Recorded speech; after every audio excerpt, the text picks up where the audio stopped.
High friends, welcome to Dolon blogs. দেখো, আজকে আমি একটা হেলদি ব্রেকফাস্ট করেছিলাম। তো আমি এখানে 2 চামচ টক দই নিয়ে নিয়েছিলাম। তোমরা তোমাদের মতো পছন্দ মতো চামচ তোমরা খেতে পারবে, তোমরা তাই নেবে। ভালো করে নিয়ে আমি ভালো করে ফেটিয়ে নিয়েছিলাম। তার মধ্যে এর মধ্যে দিয়ে দিয়েছিলাম কিছু ফল। আমি এখানে আম, শসা আর বেদানা নিয়েছিলাম। তোমরা তোমাদের ইচ্ছা মতো যে কোনো ফল, তোমরা যে ফল পছন্দ করো সেই ফল নিতে পারো। তো আমি তারপরে নিয়ে এই দইটার সাথে ভালো করে ফ্রুটগুলো মিক্স করে নিয়েছি।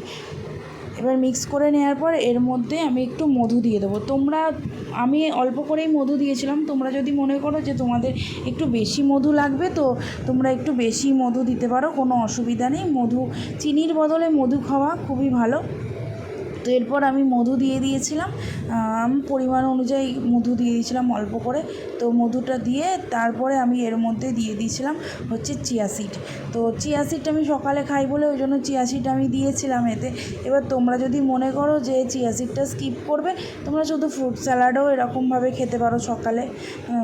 আমি এর মধ্যে চিয়া সিড দিয়েছিলাম, দিয়ে আবার এটাকে ভালো করে মিক্স করে নিয়ে খেয়েছি। সত্যি বলছি, তোমরা একবার ট্রাই করে দেখো, দারুণ খেতে হয়েছিল।